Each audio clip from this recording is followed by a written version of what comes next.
Ya, teman-teman, di tanggal 1 April tahun 2026, di tanggal yang baru di bulan April. Baik dari Bro Alamufasa. Terima kasih atas super thanks-nya ya, Bro ya. Analisa saham Jawa. Makasih ya sekali lagi Bro Alamufasa ya atas super thanks-nya. Mudah-mudahan apa yang Bro berikan dikalikan berkali-kali lipat dan digantikan dengan kebermanfaatan. Baik, nyangkut 220 sudah berapa bulan lalu katanya. Oke, kita cek ya. Bahas saham Jawa, baik. Dari Bro Alamufasa ya. Sebentar ya. Ke bawahnya cuman jawaban gitu ya. Saya belum ngebahas ini teman-teman ya. Oke, kita bahas langsung Jawa. Jawa profilnya itu untuk profilnya itu dia mengendalikan produksi dan penjualan ada karet, kopi, teh, coklat, kelapa sawit.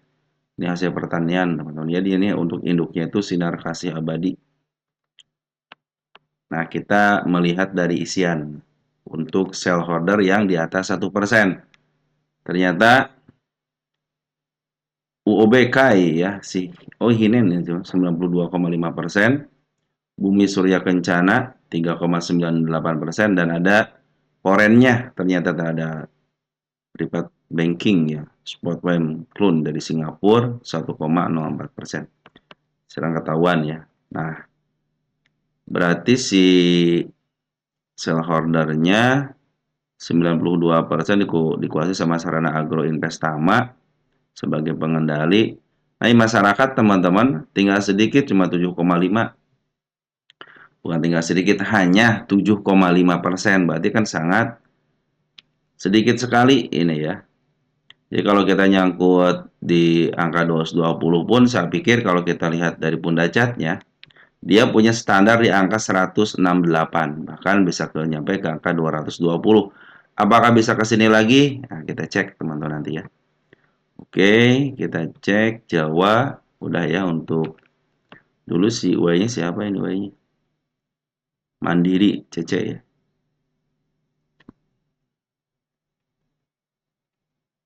Nah, ini untuk holding komposisinya. Kita cek 5 bulan terakhir. 1,46, 1,45 ada penjualan dari forennya. Kita cek insider dulu deh. Insidernya nggak mau dicek. Nah, sambil nunggu teman-teman ya. Oke, sambil nunggu kita ke lukisan market makernya dulu. Terakhir dibahas tanggal 3 bulan 3. Saya ganti sekarang tanggal 1 bulan 4 26 ya. Nah, udah saya ganti tanggal update-annya. Kemarin dia itu sempat di jebol ya, MA 200-nya ada tanda penurunan pun dilewati dengan baik. Saya hapus aja karena sudah dilewati. Ada satu lagi di angka 137. Nah, ini sudah MA 10 di bawah candle menuju ke atas. Ini sudah di MA 10 di bawah candle menuju ke atas. Tanda kenaikan di angka 163 bertepatan dengan MA 200. Berarti harus area break level sini. Nah, bila mana dia sudah di atas MA 200 dan sudah ngebreak area tanda kenaikannya di si kepala merahnya, ini kepala merah teman-teman ya. Saya pikir kalau mampu bertahan di atas MA 200 dia akan munculkan kenaikan lebih. Terlebih lagi nih di level sini 3 kali disentuh dengan shadow di level 202. Nah, apabila mampu di break teman-teman 202-nya, maka target untuk 256 bisa terjadi lagi.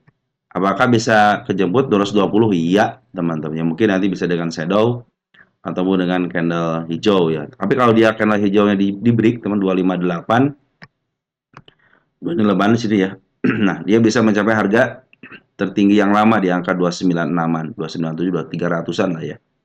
Bisa sampai 300. Nah, satu lagi, PR rasio ini di atas 50,01 di 116,53 ya. Artinya ini bukan milik seorang fundamental.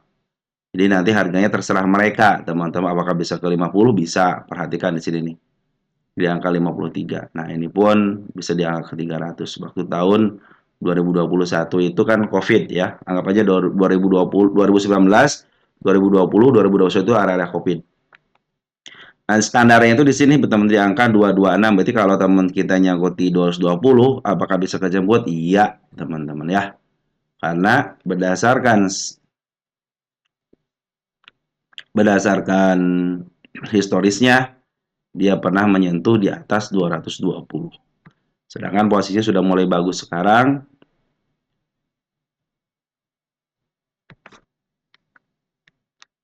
Kalau kita lihat dari dulu sebentar ya. Kita lihat bid dan opernya. Ini bid dan opernya sebenarnya tidak terlalu tebal ya. Jadi kalau tidak terlalu tebal, ya paling kemarin ditahan cuma 1000 gitu ya. 159, 102, 1020. Nah, ini menjadi resist itu 159, terus di mana lagi resistnya di angka 165, berarti tahanan 1000 ya. Nih 160 berarti teman-teman ya. 160 ada resistnya dan supportnya kalau berdasarkan bid and offer ya. Ya, kalau bid and offer itu tinggal teman-teman cari yang terbesarnya aja sebelah kiri, sebelah kanannya itu bisa menjadikan support dan resist gitu. Selama mereka masih bergerak di level situ ya, artinya dia posisinya posisi akan gitu ya. Akan kemana, akan ke atas atau akan ke bawahnya itu ditentukan nanti dari support dan resist, yaitu yang tebalnya. Bila mana dijebol supportnya ya berarti kan harga yang di sini dijebol, tapi kalau pingin up ya dia harus ngebreak area harga tertebalnya gitu. Makanya di situ suka dibikin support dan resist gitu untuk bid and offer. Nah, kalau secara TA ini menunjukkan MA10 di bawah kanan menuju ke atas, ini akan menuju teman-teman ya. Ini syarat kalau saya sendiri, syarat untuk masuk, ini sudah mulai masuk. Kalau saya sendiri ya syaratnya sudah mulai masuk. Nanti bikinlah skenario di mana ketika kalau naik oke lah teman-teman, saya juga kalau naik ya udah TP 20%, 30%, 50% gitu tergantung nanti jalannya si MA10 sama MA20-nya. Selama MA20-nya tidak dijebol, itu masih ada potensi kenaikan lebih tinggi lagi. Tetapi kalau sudah mulai dijebol, teman-teman harus berpikir ulang apakah ya akan take profit atau teman-teman akan menambah muatan juga silahkan gitu kan. Atau nanti tunggu dulu teman sampai masuk lagi MA10-nya lagi. Nah, skenario yang harus saya jalankan adalah ketika penurunan. Kalau naik nggak jadi masalah, tapi kalau turun itu yang jadi masalah. Ya, ketika saya masuk di MA10 di bawah kanan menuju ke atas, maka akan saya kejarkan ini sebagai support. 140 sudah menjadi support. Kenapa menjadi support? Karena ketika dia turun melebihi MA20 di level sini ya, mulainya. Nah, antara tanggal 25 sama tanggal berapa nih? Tanggal 24 ya. Dia lepas daripada MA20-nya, terus dia tidak pernah menyentuh lagi MA10. Nah, pas dia menyentuh lagi MA10, maka harga terendahnya dijadikan sebagai support. Itu adalah catatan dari saya, teman-teman ya. Nah, bila mana dia melewati support kan, teman-teman tahu sendiri ya, apa yang akan teman-teman lakukan ketika sudah melebihi support. Kalau hanya menyentuh aja, nggak jadi masalah. Tapi kalau melebihi daripada support, cuma 3 pilihan. Dibiarkan, di average, atau di cut loss. Ya, kalau teman-teman mau dibiarkan, berarti kan teman-teman sudah tahu gitu. Oh, target saya juga di 256, tinggal sabar aja. Saya pikir dia akan up kembali. Tapi kalau teman-teman mau average, saya selalu melakukan apa lagi? Nanti akan saya ambil lagi ketika terjadi lagi jebol support dan terbentuk lagi MA10 seperti ini. Ya, saya akan ngambil lagi seperti itu untuk support. Itu pun saya batasin hanya 2 kali. Ya, 2 kali average dengan perbandingan 1:1. Artinya apa? Kalau teman-teman masuk 100 juta atau 20 juta atau 10 juta atau 1 juta, maka akan di average senilai tersebut. Nah, begitupun ketika average yang kedua, bila teman-teman sudah melakukan average pertama dengan nominal contoh 20 juta, 100 juta, maka sama 1:1. Itu diperkirakan harga itu setengahnya. Makanya ketika contohnya saya nyangkut di level sini deh, ini udah 20% belum ya? Harusnya sih kalau sudah 20%, saya biasanya ke penurunan 20% baru saya akan average gitu kan. Makanya saya akan lihat di sini sudah 20%. Nah, ini sudah cukup. Nah, bila mana saya average Di level sini, saya kan masuk di sini MA10 di bawah kanan menuju ke atas kan. Nah, kan terjadi penurunan, saya tidak cut loss, tapi niat saya akan average gitu ya. Karena saya melihat hal-hal tertentu contohnya gitu kan. Atau karena ini bid and support-nya juga tipis, cenderung gampang di up. Maka saya akan melakukan average di harga yang saya bilang itu ya, di tanggal 31 di sini sudah average gitu kan di level sini. Maka harga harga yang saya pikir di harga tengah itu akan terbentuk kalau average-nya 1:1. Artinya kalau teman sejuta ya average lagi sejuta, 100 juta ya berarti 100 juta, 1 miliar ya berarti 1 miliar gitu kan. Nah, maka akan terbentuk harga tengah. Nah, saya pikir hanya untuk kejemput aja akan terjemput. Tetapi apabila gagal dia break ya, apabila gagal break di harga setengahnya, berarti kan harga setengahnya 163. Maka saya akan menunggu MA10 berikutnya setelah jebol support. Itu yang kedua kali ya, kedua kalinya. Nah, setelah itu saya pikir saya punya harga di level sini, teman-teman nantinya itu ya. Jangan 110 di bawah MA 200, maka saya akan biarkan. Setelah average kedua, maka saya akan biarkan. Ya, setelah itu saya pikir kalau ini sudah mulai ketika MA 10 lagi, saya pikir harga setengahnya itu akan terjemput. Karena berdasarkan yang saya pelajari teman-teman ya, selama saya bikin konten tahun 2024 kan saya bikin konten. Karena saya sudah mempelajari tahun-tahun sebelumnya gitu kan. Setiap penurunan lebih daripada 20% dan average di atas MA10-nya dan ngambil juga harus sama di MA10-nya, maka akan terjadi average harga tengah. Di situ biasanya kalau hanya untuk kejemput aja bisa kejemput. Bahkan kalau pingin cuan, teman-teman ya bisa cuan juga gitu kan. Nah, untuk isian bagaimana? Untuk isian kita lihat kemarin itu si bandar lokal sudah mulai masuk ya, walaupun di sini terdeteksi teman-teman kita yang pada masuk gitu kan sini nih ada XL ya, ada SQ, mungkin YB itu sebagai bandar lokalnya, ada kakak, cuma saya kurang suka dengan si kakak. AO juga sudah mulai masuk di bandar lokal si Jawa ini. Untuk Poren bagaimana? Poren cenderung keluar. Perhatikan di sini. Poren itu sempat ngambil waktu tanggal 28 Januari. Dia cenderung keluar, lihat yang warna biru ini yang patah-patah, teman-teman ya. Bahkan terakhir si Poren pun tanggal 31 itu masih melakukan net sell ya. CC akannya masih keluar. Kalau kita gabungkan dari mulai tanggal 28 Januari bagaimana? Kita cek dulu 28 Januari. Nah, 28 Januari ya. Sejak dia pengambil di sini nih, teman-teman ya. Nah, ya, CC itu masih punya barang 12,6 ribu lot lagi atau senilai 236,8 juta saja. Karena kan bid dan offer juga tidak terlalu tebal, sedangkan free float-nya ya cuma 7,5% aja gitu kan. Jadi punya PR ya dia itu untuk memenuhi free float sampai 15% ya. Jadi kasih waktu 2 tahun ya. Sejak bulan kemarin ya, Maret teman diperlakukannya. Jadi harus bisa ngebuang barang-barangnya atau menjual kepada pihak yang mau ngebeli dengan harga ditentukan mungkin kalau pengen cepat gitu teman-teman ya. Makanya jangan heran kalau terjadi penjualan terus-terusan teman-teman karena mungkin itu juga untuk memperbesar free float-nya ya si Jawa ini ya. Kemarin aja dari 95 ke 92 kan berarti kan sudah mulai ada pembuangan nih teman-teman ya untuk memenuhi free float-nya.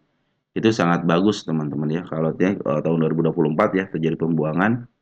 Ya mungkin kalau sekarang lagi terjadi pembuangan lagi harusnya teman-teman juga memahami bahwa si Jawa ini harus memenuhi free float. Karena kalau tidak dipenuhi selama 2 tahun ini maka ada aksi korporasi dari BI gitu ya, ada aksi korporasi. Maka ada hukuman-hukuman yang akan diberikan ya, bisa jadi disuspensi ataupun ya ending-endingnya katanya mau ditendang ya kalau tidak bisa memenuhi ancamannya seperti itu dari BI, pihak BI. Oke, kita lihat untuk statistiknya. Nah, statistik ini memperlihatkan kepada teman-teman ya, LK aja gitu ya, saya tidak membahas LK secara mendalam teman-teman ya. Saya itu cukup hanya melihat dengan net income di statistik aja, saya pikir sudah cukup kalau saya sendiri gitu kan. Kalau teman-teman ingin lebih lengkap lagi silahkan aja lihat di finansialnya. Untuk tahun 2023 LK aja gitu ya, tidak saya tidak membahas LK secara mendalam teman-teman ya. Saya itu cukup hanya melihat dengan net income di statistik aja, saya pikir sudah cukup kalau saya sendiri gitu kan. Kalau teman-teman ingin lebih lengkap lagi silahkan aja lihat di finansialnya. Untuk tahun 2023 LK aja gitu ya, tidak Dia kuartal 1 itu 85 miliar, jadi 36 miliar rugi ya. Rugi 88, 86, 72, 60 menurun 58, 11. Bahkan tahun 2024 di kuartal 4-nya itu menurun juga gitu ya. Artinya ada perbaikan lah.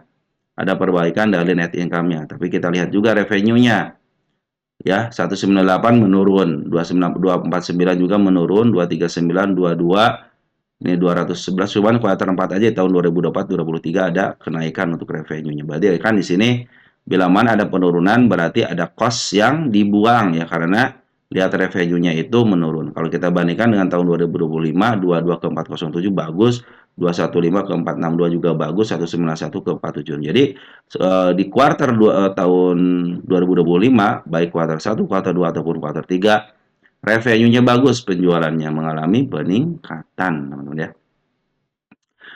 Lanjut kita lihat untuk net income ya.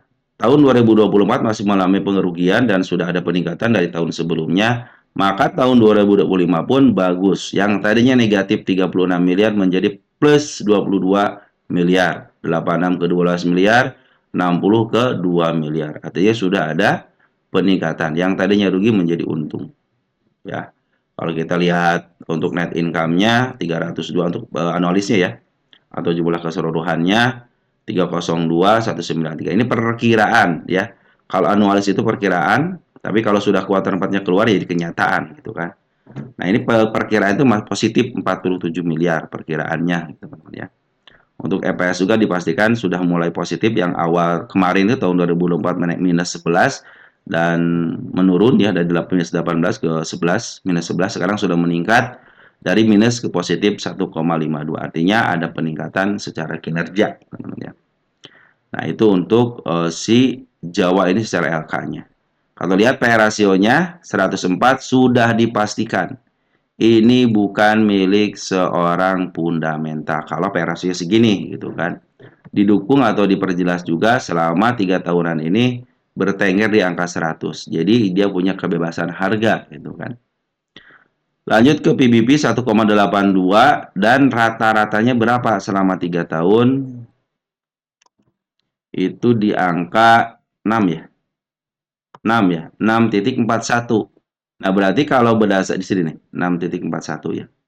Berarti kalau berdasarkan rata-rata PBB-nya dikatakan murah. Kenapa dikatakan murah? Karena PBB sekarang kan 182 ya. Sedangkan rata-rata selama 3 tahun itu 6. Berarti kan antara 1 sama 6 itu kan lumayan ada selisih sekitar 5 kali PBB-nya. Jadi harus sekali-kali dikatakan murah. Toh biasa juga dijual di harga 6 gitu kan. Selama 3 tahunan sekarang di angka 1 ya berarti kan murah. 1 ke 6 kan lumayan ada selisih sekitar 5 poin lah teman-teman, 5 kali PBB gitu kan. Lanjut kita ke hutang. Nah, di sini hutangnya teman-teman. Ini hutangnya masih sorry ya. Ini hutangnya sudah di atas 0,5.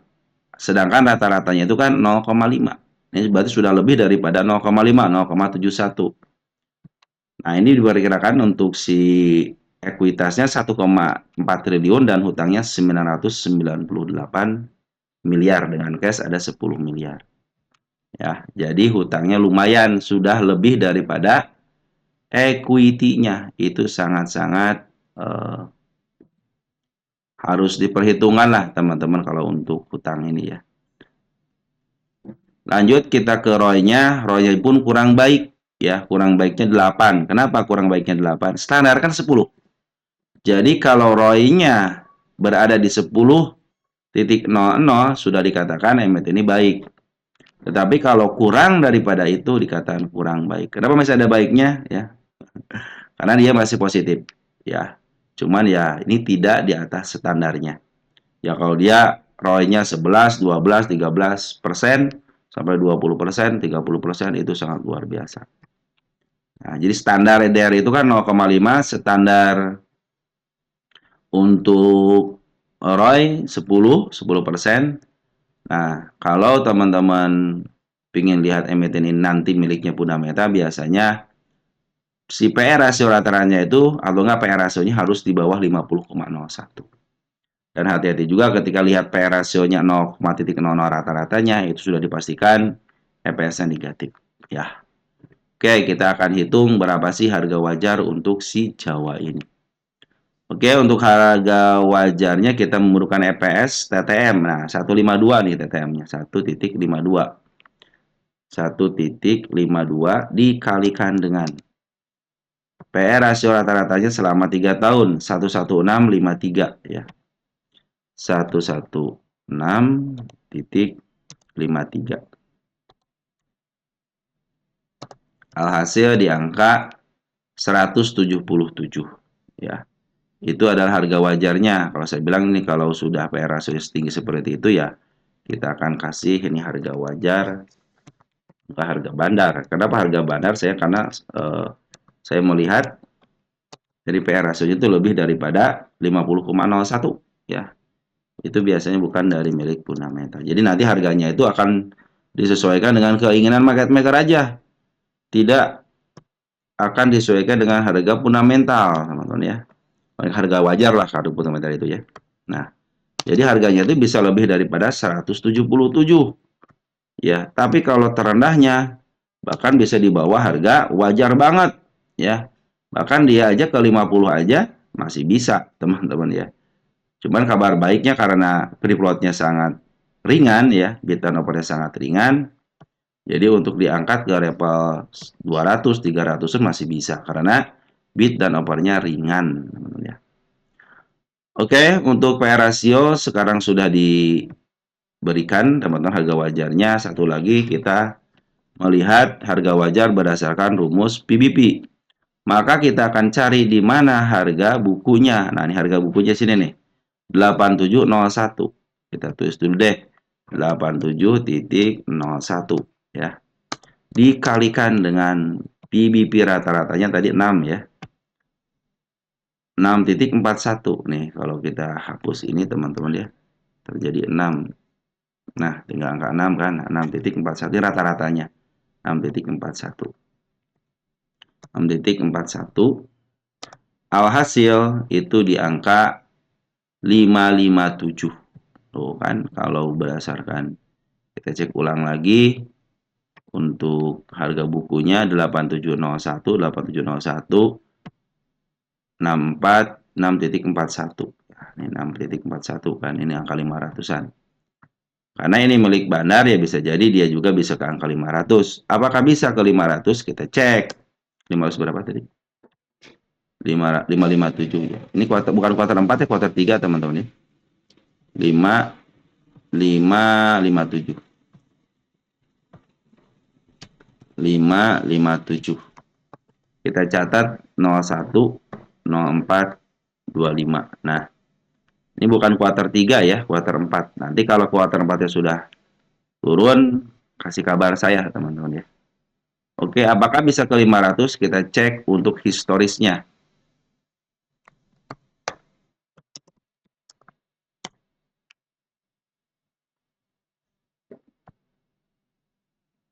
Nah, dia pernah menyentuh harga 400 sekian ya, 530-an teman-teman ya. Ini kalau dia bisa ngebreak area 200 tubuh di sini nih. Kalau dia bisa ngebreak area sini, saya pikir untuk ke 500 sangat mudah sekali. Tetapi kalau sekarang kan saya suka bilang kepada teman-teman ya, ambillah target standarnya aja gitu kan. Standarnya itu kalau berdasarkan Punda Chat itu di harga tengah di sini. Dikasih di angka 160-an dan mungkin nanti dikasih bonus ke angka 220 atau enggak 2 sini nih. Saya punya target kan di sini di 2246 bahkan ke level target sini 256 itu belum tersambut sedikit lagi teman-teman. Target yang saya canangkan untuk 256 itu sedikit lagi tercapai. Ya mungkin kalau teman-teman yang bersyukur 240 itu sudah take profit gitu kan. Karena saya pun kalau take profit ya teman-teman ya tidak dipasin banget di contohnya saya ingin target ke level sini gitu kan ke angka 177. Saya pikir saya kalau dia break oke lah gitu di atas 177 tapi kalau mau mencapai 170 mungkin saya take profit 175, 176 ya. Saya selalu menurunkan targetnya walaupun targetnya 177 teman-teman ya. Karena kan kita di market itu harus pandai-pandai bersyukur itu aja sih teman-teman ya. Ini Dia sudah satu kali ya ditembus untuk area sini, berarti ini lumayan juga area penting juga kan. Kalau sudah satu kali dicoba tapi tidak berhasil, maka biasanya si harga itu akan melakukan percobaan kembali. Ini satu kali sini di apa namanya di shadow ya. Nah, nanti level sini teman-teman yang akan menjadi penentu. Di mana mampu breaknya si Jawa ini itu akan mengindikasikan dia akan up lebih tinggi lagi. Tetapi kalau level sini aja tidak mampu, 161 aja tidak mampu ditebus dengan body, hanya disentuh dengan shadow, maka berhati-hatilah.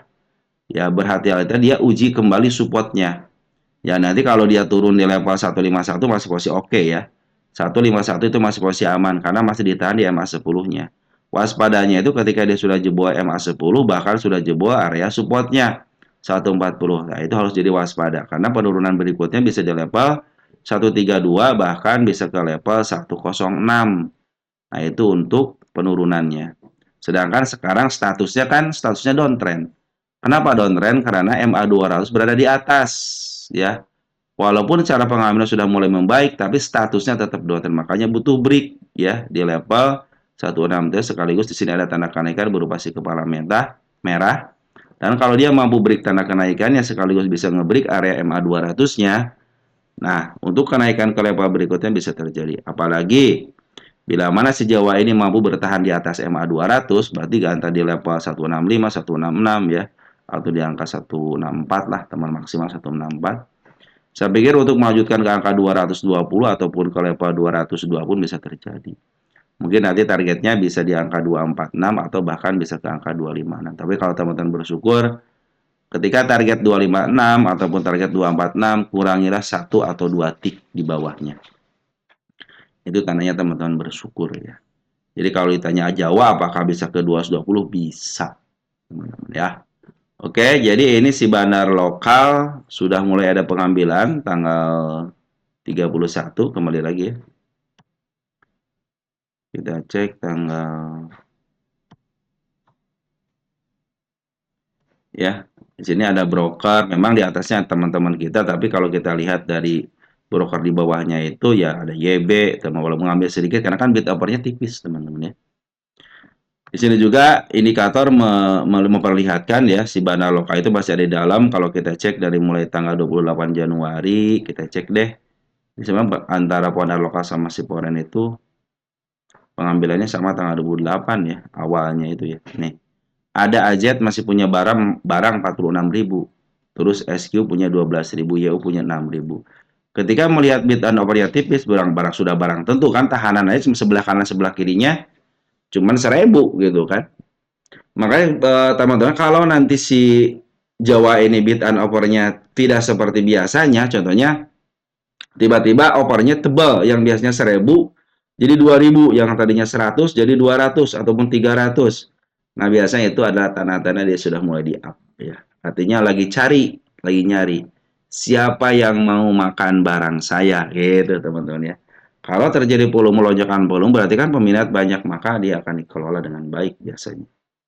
Oke, untuk si Jawa sekali lagi seperti ya, ini adalah harga bandar ya. Kalau dan teman-teman lihat sendiri yang tadi saya jelaskan untuk P/E rasio, bila mana P/E rasionya sudah di atas 50 sudah dikatakan ini bukan milik seorang fundamental ya. Sudah dikatakan ya seorang milik bandar. Apabila teman-teman mau average, upayakan ya harga average-nya ya minimal di bawah 160 170. Saya pikir 170 itu akan tercapai. Mungkin kalau 220 ya memang sedikit agak lama teman-teman ya. Sedikit agak lama, tapi mudah-mudahan dibikin sebentar ya. Terkadang ya namanya juga market maker ya teman-teman pengen mencari keuntungan. Ketika kita ngambil di harga pucuk ya otomatis nyari barang-barang supaya mereka itu di cut loss gitu kan, supaya teman-teman kita itu cut loss dan mereka bisa ngambil barang di harga murah. Nah, standarnya 220 teman bisa kejemput lah 220 ya. Kalau 220 itu kalau kita kan nyangkut di 220 ya. Nyangkut sudah beberapa bulan ya, teman-teman. Nanti ke depannya ya Bro Alamu Pasa, nanti ke depannya ambillah sebuah emiten itu, upayakan ya kalau mau ngambil emiten, kalau mau swing ya di bawah harga tengah. Ini kan si Jawa ini harga tengah 170 ya, berarti harus di bawah 170. Dan sekali lagi ambillah ketika emiten itu MA10 di bawah kanan menuju ke atas. Nanti teman-teman kalau mau average pun sama, ambillah ketika MA10 kanan menuju ke atas. Dengan catatan minimal penurunan 20%. Ya kalau lebih dalam ya berarti kan teman-teman sudah bersyukur lagi gitu kan. Itu saya perhitungkan untuk harga tengahnya. Jadi harga standar kalau hanya pengen kejemput aja kejemput. Kalau pengen cuan ya teman harus bersabar. Tapi kalau mengalami emiten teman-teman ketika harga wajar harga teman-teman di bawah MA 200 ya mungkin targetnya memang harus di bawah MA 200 ketika harga sekarang itu di atas MA 200 berada di atas ya. Tapi kalau teman-teman punya harga di atas MA 200 ya itu teman-teman harus diperhatikan juga ya arah MA 200 itu menuju kemana. Kalau ini masih oke, teman-teman MA 200 pun masih menuju ke depan ya, agak sedikit ke atas. Jadi hanya butuh break aja untuk si Jawa ini. Ya, oke. Jadi untuk Jawa sementara ini saya hanya bisa memberikan kepada teman-teman itu harga wajar kuartal 3-nya karena kuartal 4-nya kan belum keluar. Nanti kalau sudah mulai keluar ya mungkin teman-teman kasih kabar saya. Oke, itu aja yang bisa saya sampaikan. Mungkin kurang lebihnya mohon maaf. Nanti kalau ada waktu lagi saya kasih kabar kembali kepada teman-teman ya. Oke, jaga kesehatan teman-teman ya. Jangan lupa makan makanan bergizi. Dan selamat berjuang untuk tanggal 1 April dan ciao.